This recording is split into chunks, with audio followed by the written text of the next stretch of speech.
Bem-vindos ao Santa Casa Cast. Olá, vamos dar início a mais um episódio do Santa Casa Cast, o podcast da Santa Casa.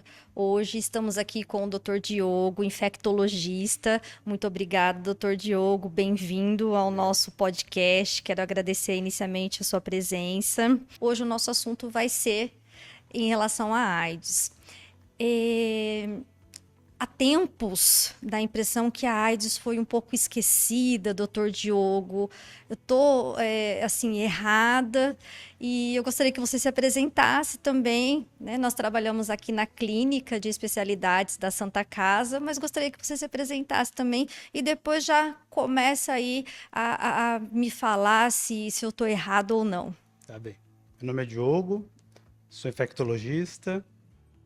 Sou médico formado em 2006 pela Unicamp, fiz residência médica em infectologia também na Unicamp, terminei em 2010 e atuo com doenças infecciosas desde então. Em relação ao HIV AIDS, são termos que a gente usa de maneira quase que sinônimas, são situações um pouco diferentes, mas não tem nenhum problema a gente usar os dois termos de maneira intercambiável, usar um termo ou um outro. Qual que é a diferença? Vamos lá, então. Lá. Vamos chegar lá. Na verdade, 1º de dezembro a gente comemora o Dia Mundial da AIDS. Isso. É uma iniciativa da Organização Mundial da Saúde. Mas todo mês de dezembro é voltado também para as ações de testagem e de conscientização sobre a doença. Correto. A AIDS tem o teste rápido já, né, doutor? Tem o teste rápido, a gente dispõe de teste rápido há muito tempo.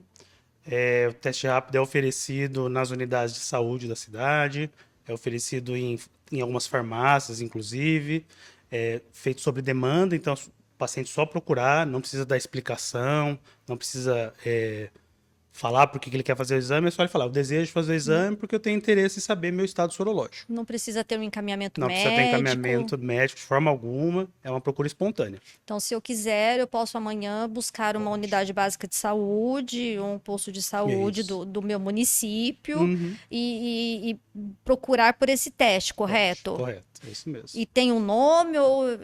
Normalmente a gente fala, os pacientes procuram, né, as unidades de saúde e pedem para fazer testagem para HIV ou AIDS, e em muitas unidades a gente oferece também outras testagens. Oferece testagem para sífilis, para hepatite B e hepatite C. Isso varia um pouco de acordo com a disponibilidade do teste no local, mas sífilis e HIV é disponível praticamente em todas as unidades de atenção básica, né? Rede básica de saúde, farmácias, consultórios.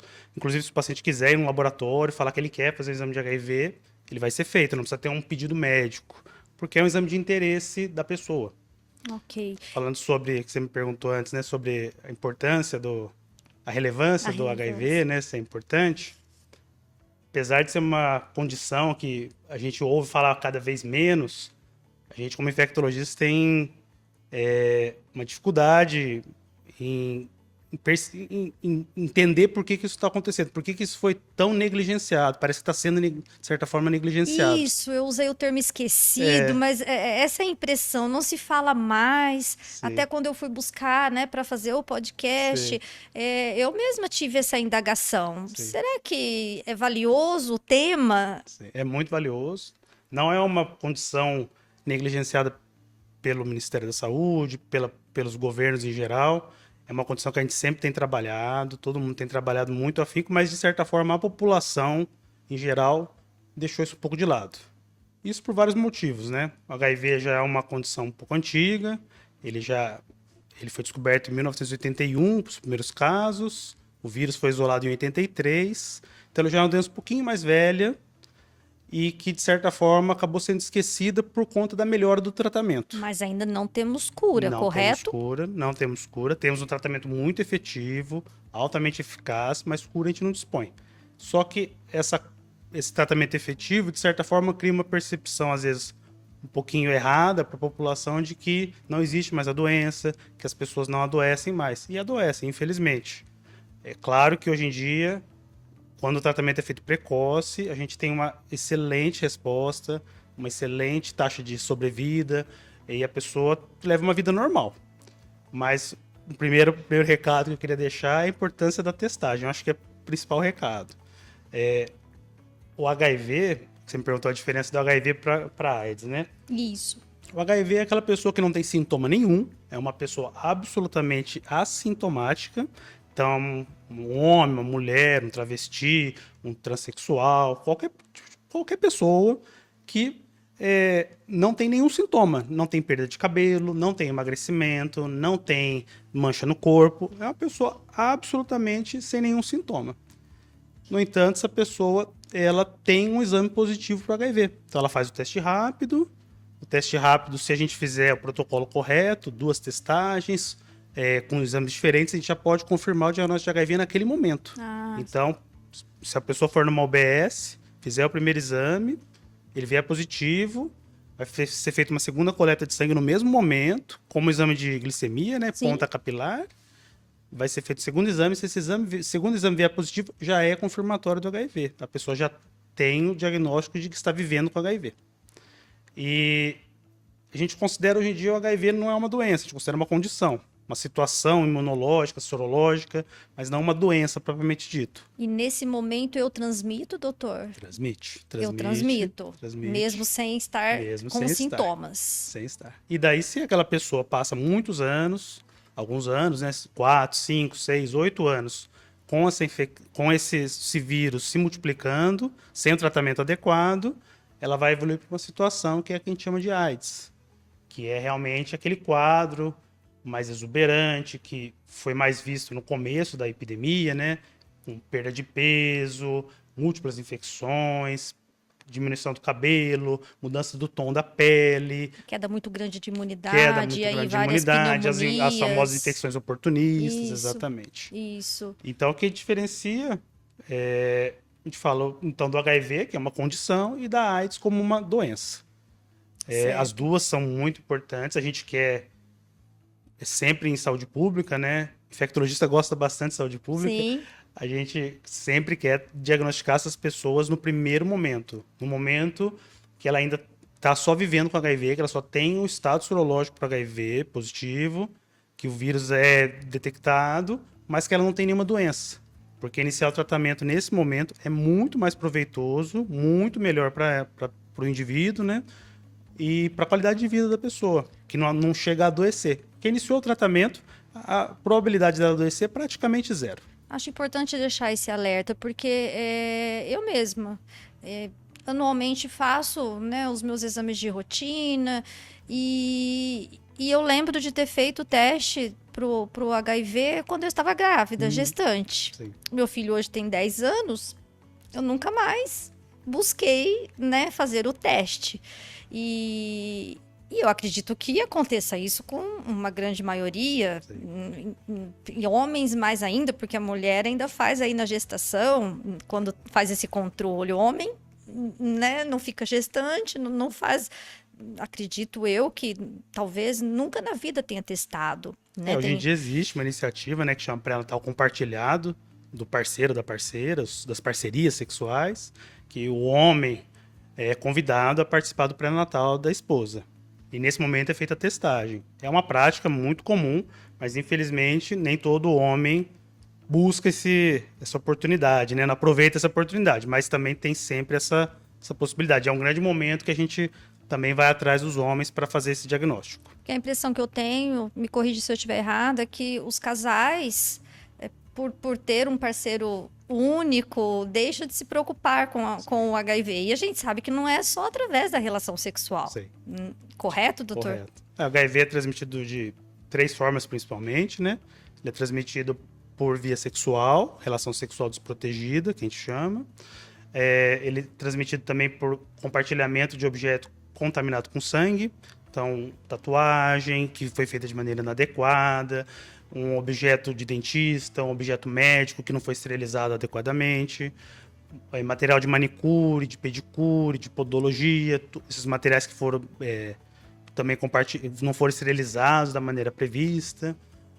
Outros materiais, qualquer material que possa ter sangue, então barbeador, um material que corta, pode transmitir o HIV. E uma forma que é, infelizmente, extremamente incomum, mas ainda acontece, transmissão da mãe para o filho, né, no momento do parto e da amamentação. São as 3 principais formas. Transfusão de sangue também entra na categoria do sangue, né? Mas as testagens do banco de sangue são extremamente rigorosas. A gente teve um evento bem desagradável no Rio de Janeiro. Tivemos. Mas foi uma excepcionalidade. Doação de sangue é super segura. Doação e o recebimento do sangue é super seguro, né? São procedimentos extremamente confiáveis. Aquilo lá foi realmente uma fatalidade. Uma excepcionalidade, um acidente. O nome já fala, né? Sim. Um acidente. Um acidente, né? E, doutor, testei positivo, né? Como você comentou, fui lá, fiz o teste, repeti, positivo.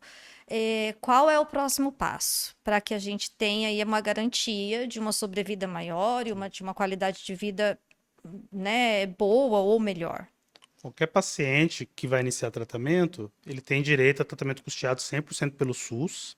Ele pode fazer acompanhamento com um médico particular, um infectologista da rede particular e pelos serviços de referência da cidade. Aqui em Ourinhos a gente tem o SAED, eu trabalho lá inclusive, é o serviço de atendimento especializado em doenças infecciosas, que a gente faz o segmento desses pacientes que vivem com HIV.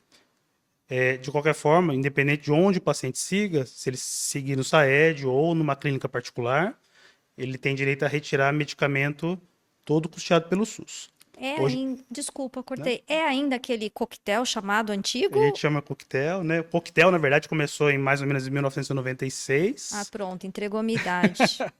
Começou em 96 porque até 96 a gente usava uma droga só. Então, Cazuza, né, que é um caso bem famoso de óbito por HIV, por AIDS, ele usou só a zidovudina, a ZT, que era uma droga que a gente usava em monoterapia, então uma droga única. E não tinha tanta eficácia. Aí, em 1996, começou o coquetel, que a gente chama terapia antirretroviral de alta potência. Isso. Que são um conjunto de drogas, normalmente 2 ou 3, que atuam de maneiras em sítios diferentes do HIV, de formas que se complementam e conseguem combater o vírus perfeitamente. Então, quando a gente diagnostica um paciente que está infectado pelo HIV, o protocolo atual, né, a forma que a gente lida atualmente com a condição, é iniciar o tratamento imediatamente. Antigamente a gente esperava, né, eu também sou um pouquinho mais velho, a gente iniciava alguns anos para iniciar o tratamento, só quando realmente a imunidade caía. Isso. A gente foi vendo que com isso tem algumas desvantagens. Tem um risco maior do paciente evoluir com uma infecção oportunista, porque às vezes ele mesmo com a imunidade um pouquinho melhor, ele pode desenvolver alguns quadros mais graves. Tem um risco maior de transmissão dele para os outros, para os parceiros, para a comunidade em geral. Então a gente faz o diagnóstico, a gente já inicia o tratamento exatamente naquele momento. Então, o paciente na rotina aqui na cidade, se for pelo SUS, né, ele vai fazer o diagnóstico e já vai ser encaminhado para o SAED, vai ser feita a coleta de uns exames complementares, que de repente vê de maneira precisa a imunidade, como é que está a multiplicação do vírus, e já vai ser marcado consulta para iniciar o tratamento. Se ele for na rede pública também, na rede particular, é a mesma coisa. A gente inicia o tratamento, não tem ainda, infelizmente, cura para o HIV, então é um tratamento que, a princípio, é para a vida toda. Isso que eu ia perguntar, tem pausas? Não tem pausa, a gente não faz pausa, porque já foi provado que as pausas prejudicam o estado de saúde do paciente. Tinha essa tendência, algumas pessoas propagavam essa ideia, mas isso foi comprovado ser ruim. Então, hoje em dia, a gente não faz pausa, a gente inicia o tratamento e mantém. Mas hoje em dia a medicação é extremamente segura. Menos efeitos colaterais. Praticamente efeito colateral nenhum. Muitos efeitos, era como se fosse uma químio, sim, né? Em relação a efeitos colaterais. Hoje tá menor. Muito. Na verdade, não tem efeito colateral relevante. Lógico, como qualquer medicação, alguns pacientes podem ter alergia, podem ter um pouquinho de dor de estômago, né? Aquelas reações que você pode ter com qualquer medicação. Mas reações graves ou coisas mais crônicas, o AZT que dava perda da gordura, né? Caletra que dava alteração do colesterol grave. Isso. São medicações que davam grandes alterações, a gente não vê com as medicações atuais. E a gente tem um arsenal suficiente para, se necessário, fazer a troca. Eu enquanto nutricionista, eu só vejo realmente aquela imagem do desnutrido. Sim. Né? Do paciente desnutrido e que precisa... A gente, infelizmente, vê isso hoje ainda. São as pessoas que tardam o diagnóstico, né? A pessoa não faz a testagem, passa vários anos após uma relação de risco, um contato de risco, e sem fazer a testagem. Quando ela se descobre, com o vírus, ela já está numa situação de doença da AIDS. Daí, infelizmente, isso acontece. A gente quer evitar isso ao máximo, né? E por isso a importância sempre da testagem. E trabalhar também a imunonutrição no tempo com todo, certeza. né? Conciliar a imunonutrição e a questão do intestino, porque o medicamento, como todo... A gente sempre orienta os pacientes questão prática de atividade física, suporte nutricional adequado, porque é uma condição crônica, assim como pressão alta, como diabetes, como qualquer outra doença crônica. O HIV também é uma condição crônica. A pessoa vai ter que viver com isso por anos. Então é interessante que ela diminua o risco cardiovascular dela, o risco de um diabetes, de uma doença metabólica, né? Então a gente trabalha sempre isso nas consultas com os pacientes para eles reduzirem outras exposições de risco. Então, evitar consumo de alimento que não é adequado, fazer prática de atividade física, evitar consumo de cigarro, de bebida alcoólica. São coisas que a gente sempre conversa bastante. E a questão da carga viral ainda é o fator principal para óbitos.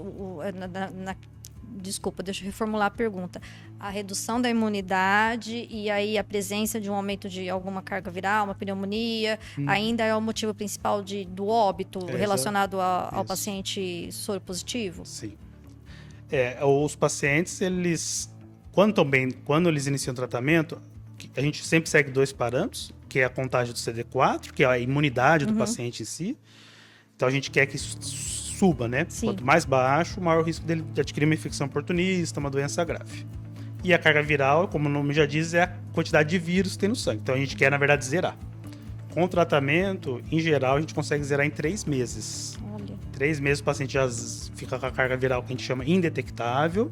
Então a gente faz o exame de sangue, aparece que o vírus está zerado, não é cura, a gente sempre explica isso para os pacientes, porque o vírus ele fica numa forma latente. Então, Sim. se ele parar o remédio, o vírus volta a não se multiplicar. Mas enquanto ele estiver tomando remédio, é como equivalente a uma cura. E fazendo isso, a tendência é o CD4, né, a imunidade, voltar a subir e vida normal. E ele continua transmitindo? Não transmite. Essa é uma grande descoberta. Mais ou menos 8 anos, tem um grande estudo americano, um ACTG, que são uma série de casos que os Estados Unidos fazem, série de estudos que eles fazem. Tem um ACTG bem famoso, chegou à conclusão de que pacientes que estão com a carga viral indetectável há mais de 6 meses, estão usando o remédio adequadamente, ele deixa de transmitir para as parcerias sexuais. Olha que avanço. Então ele pode, por exemplo, ter relação sexual com a esposa, com o esposo, com qualquer que seja o relacionamento que ele esteja, sem o uso do preservativo, que ele não tem risco de transmitir. Tem que, obviamente, estar com a carga viral indetectável. Sob controle rigorosíssimo. Sob controle e usando o remédio adequadamente. Então, a gente até criou um slogan, né, que é indetectável igual a intransmissível. Que é uma grande novidade. Esse é um dos motivos, inclusive, da gente iniciar tratamento mais precoce, que é até para preservar a saúde do paciente, mas também preservar a saúde dos parceiros, das outras pessoas. Evitar que o vírus também se continue transmitindo na sociedade, na comunidade. Então, você fazendo o tratamento adequado de um paciente, você previne que ele adoeça pela AIDS, mas você também previne que outras pessoas se infectem pelo HIV. É uma grande Então, é uma novidade. grande estratégia de saúde pública também. Sim, Exatamente. sim, um grande avanço, Isso. né? Porque, como você comentou, a doença é nova, foi 81, Sim. né? E, na verdade, agora que a gente está vendo o resultado aí, após 10 anos do uso, por exemplo, do coquetel. Né, tô vendo os resultados mais eficazes das pesquisas no real, né? E então é um grande avanço da ciência. Sim, com certeza. É um grande avanço da ciência. Aquele parceiro que quer engravidar consegue sem a inseminação artificial. Consegue. Hoje em dia não tem necessidade de você encaminhar um paciente para fertilização in vitro ou para outro método de procriação, né, de gravidez, porque a gente sempre orienta o uso do coquetel, né, da medicação, independente se for a mulher ou homem, ou independente de qual relacionamento estejam, homossexuais também, mas fazendo uso da medicação, zerando a carga viral, a pessoa a gestante ou o parceiro da gestante não transmite para a gestante e para o bebê. Então o risco para o bebê é praticamente zero. Tem outras medidas que a gente toma, o bebê tem um certo cuidado com o bebê, mas a chance de infecção do bebê é praticamente zero. Então não tem aquela indicação mais de fazer fertilização in vitro, como era há muito tempo atrás. E respondendo uma pergunta de forma rápida, assim, a AIDS hoje ainda é presente no seu consultório? É presente, a gente tem no Brasil um número um pouco maior que 1 milhão de casos de pessoas que têm o diagnóstico de HIV, mais ou menos 100 mil não diagnosticados, estimativa do governo federal. É presente no dia a dia, Presente no dia a dia. Eu atendo esses diagnósticos muito comum. no seu dia a dia, No meu ainda dia é a dia. comum. É muito comum. Ela não Não. reduziu. Não, ela reduziu, mas assim, continua no nível alto ainda. Continua no nível que a gente tem que tomar medidas medidas que a gente hoje em dia chama de prevenção combinada, que são formas para prevenir o HIV além do uso do preservativo. São assuntos bem extensos, mas a gente tem, por exemplo, profilaxia pré-exposição, que é o uso de uma medicação para as pessoas que se sentem mais vulneráveis. Então, a pessoa que sente, não tem parceiro fixo, tem relações casuais, e ela tem uma necessidade de se proteger, se sente mais vulnerável, ela tem como fazer o uso de uma medicação para prevenir que ela adquira o HIV, que ela se infecte. Antigamente, doutor, falo antigamente, na época que eu trabalhava dentro de hospital, quando acontecia algum acidente, nós tomávamos por 20 dias ali o coquetel, vamos colocar assim, como se fosse a pílula do dia seguinte, né? Do acidente ali para essa prevenção e, enfim. Hoje existe isso ainda, né? Um acidente, você se cortou, você sabe que o parceiro ali é positivo, ou até na relação sexual. Também nós temos isso hoje, existe esse auxílio aí medicamentoso. Existe também, faz parte dessa estratégia que chama prevenção combinada. Prevenção combinada é um grande termo, né? São várias estratégias diferentes. A questão do indetectável igual intransmissível é uma estratégia de prevenção combinada. O uso da PrEP, que é essa profilaxia pré-exposição, como medicamento, uso diário para prevenir que a pessoa se infecte pelo HIV. E o que você comentou, que chama PEP, que é a profilaxia pós-exposição. Então, é uma situação que a pessoa que teve uma relação de risco ou teve um acidente pérfuro-cortante, ela tem até 72 horas, mas preferencialmente antes disso, o mais rápido possível, para ela procurar o serviço de saúde para iniciar o tratamento preventivo, né, a profilaxia. Então a gente faz essa medicação por 28 dias. Hoje em dia é o mesmo medicamento que a gente usa para tratamento do HIV, que se mostrou eficaz.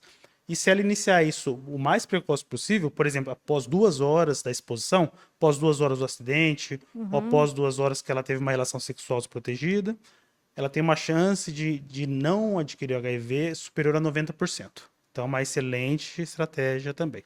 E o teste, doutor, para mamografia, uma vez por ano, é recomendado, né? Qual que é a recomendação para que possamos fazer o teste do HIV? Para as pessoas que se sentem vulneráveis, então, Certo. profissional do sexo, travesti, pessoa que tem alguma vulnerabilidade maior, não tem parceiro casual, tem muitos parceiros casuais, não tem parceiro fixo, né? Em geral, de 6 em 6 meses. É um tempo Correto. suficiente.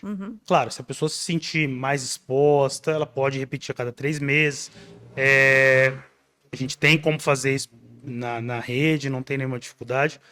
E para os pacientes que não têm um risco aumentado, que não se sentem sob risco, normalmente uma vez ao ano é suficiente. Porque é um tempo mais que suficiente para a pessoa, se ela fizer de ano em ano, ela não vai adoecer. Porque mesmo que ela se infecte naquele período de 1 ano, dá para iniciar o tratamento tranquilamente, que não tem nenhum risco grave para a saúde dela. Mas evitar ao máximo 5 anos, 8 anos, 10 anos, que daí já é um período grande. Aqui dentro do nosso podcast, a gente sempre usa que tem uma frase, quem procura acha, né? E que dentro dos nossos temas, sempre a gente quer que procure, né? Porque se achar, o quanto mais cedo achar, é melhor. Isso a gente já comentou do câncer de mama, né?